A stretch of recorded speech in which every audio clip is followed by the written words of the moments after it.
Hi, I'm Chelsea from The Financial Diet. I'm Hank from The Financial Diet. Not really.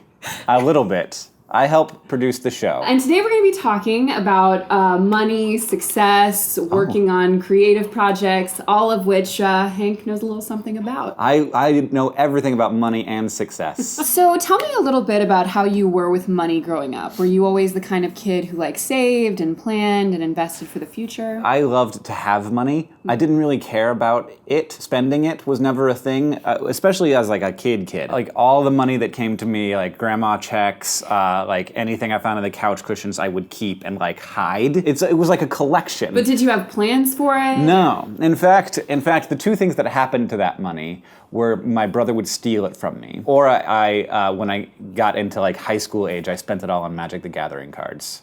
I was nice. I needed a new collection. So when you graduated high school, you really didn't have anything? By the time I graduated high school, all of my childhood savings had definitely been burned away. But I do remember it as a kid, and I still it is difficult to get out of this mindset now for me, that just having money is the point, not having money to spend on stuff. I disagree with that sort of philosophically, but there's still a thing in me that's just oh, money, it's for having. Yeah, it's not for keeping around. Not for actually the value it can provide your life, but just because. It's the points you have in life, which is a bad way of looking at it, I think. Dollars are not life points. Experiences are life points. Look at that. You could put that on a coffee mug. So you have something called the 5% rule. I do. I have never told anybody about the 5% rule except Chelsea Fagan. I'm so honored. Did that start when you were hoarding money as a child? It didn't, no. The 5% rule started when I was in college, and I had this idea. If I took all of the money that I spent on soda, on Coca-Cola and Mountain Dew, and instead of spending it on literal poison that I was putting in my body, delicious poison, and I took that and instead I spent it on just whatever that was something that could maybe even if it was a tiny percentage maybe, but maybe pay back that amount of money, then what a remarkable thing that would be. And then I had this idea in my head that then I could take whatever money I made from the enterprise I funded with my soda money, and then I could put that in a new enterprise. And then when I was 50 years old and Ted Turner, I could be I started this all with the money I would have spent on Cokes. Whippersnappers, two problems with this idea. One, it isn't very much money, it turns out, that you spend on Coke. Two, I couldn't stop drinking Mountain Dew. When I finally did have something that I wanted to this is an idea that I want to spend money on, if I could take 5% of the money that I have and put that in this, that's not that disastrous of a risk. And even if it doesn't work out, I'm investing in myself and in figuring out how to do this thing. Even if it goes terribly wrong, at least I learned why it went wrong. And so since then, I've always had that. I've looked at and said it is always okay to spend 5% of my money on an idea if I think that the idea has a chance of paying that money back. Is that what because I feel a lot of people, somewhat myself included, look at investing as something that old rich people do exclusively, and that young people who have bills and student loans and stuff are just not entitled to. Is that what got you over the hump of okay, I can invest? Honestly, there is no one who should be investing more than young people. The investment horizon, I think, is a term of a young person is much broader. Compounding interest works best if you have a very long period of time in which to have it compound. So if you start investing when you're 20 or 25, it is so much more valuable than if you start investing when you're 35 or 45. Every dollar you put in is going to be worth $5 or $10 by the time you retire, which is ridiculous. It's so weird how this is weird to say, but now that I have money, I understand how easy it is for rich people to make more money. Oh, yeah. It's just such a racket. It really is. I make so much money from just Google's price going up in the stock market. And I know that that's a risk and it's an investment and maybe that will go down, but it is remarkable to have seen. I bought Google in 2008 and that money is worth 300% more money now. It has tripled. I sort of resent you now. I know. Everybody's gonna hate me. And it's just it's just so weird. And that's the other thing is that those same rich people who are investing and making money off their money, they never talk about it. They're never you're right, never aware of it. Well, you don't want them to resent you. Exactly. And then the other thing is when I take that money out, I pay 17% taxes on it instead of the 35% taxes I pay on the actual money that I actually work for. Wow. All right. But those systems are open to everyone. Right. It's just whether or not you have the money to invest, and like figuring out how to have the money to invest is the hard part, and why people watch this show. So invest, kids. Do you consider yourself successful today, and how do you define success? Oh my God. I consider myself successful in that I see that people say that about me, and so I'm not gonna toss it back in their face and be like, But the thing, is success doesn't ever seem to be the kind of thing that you get and you like keep. You have successes, you have like times when things go well and you feel really good, but like the human existence is always about like baseline, like where you at, and that tends to be fairly similar for a person throughout their lives. Like I have always been a fairly happy person. I remain a fairly happy person. I don't feel like I'm happier because I have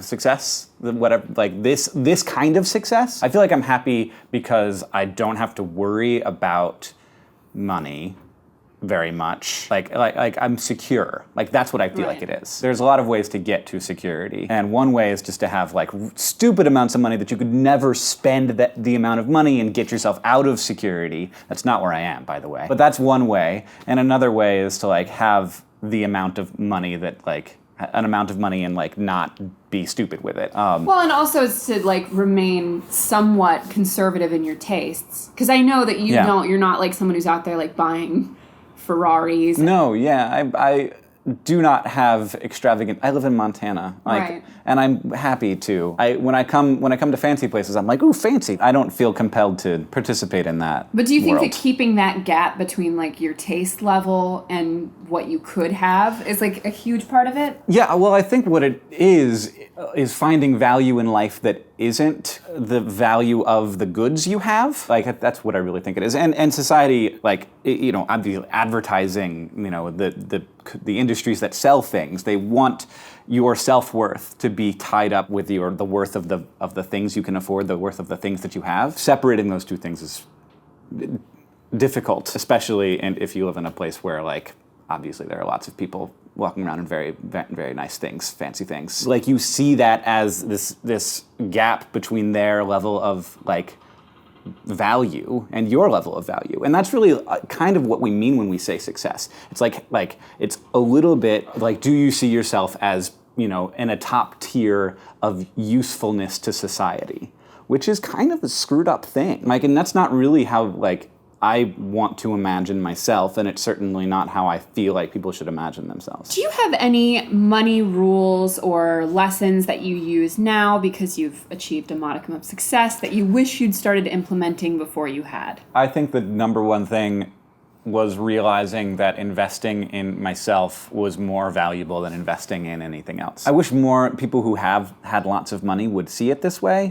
Like if I have an extra $10,000, it makes a lot more sense to put that $10,000 into a project that I believe in and that I think is interesting and that might pay off than it would be to put that $10,000 into GE in the stock market. Because of course GE is a giant company, they're probably going to do just fine.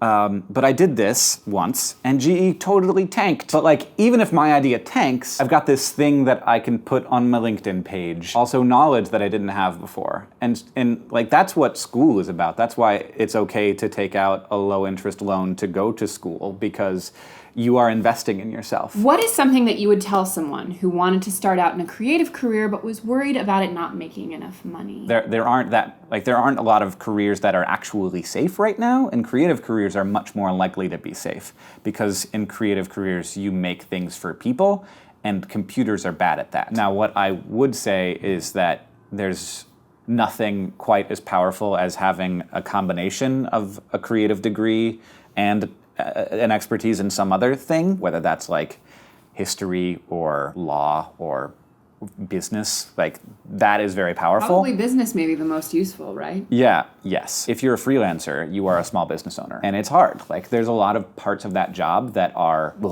like, they're just doing the books, paying taxes, begging to be paid. Yes, no, absolutely. I mean, when I worked as a freelancer, I had done a huge project for this nonprofit, and at the end of the project, they were like, "We are gonna have to put this off a couple of months to pay you." And I was like, no, you're not. And he was like, well, here's where we are with our books. And I was like, that is not my responsibility.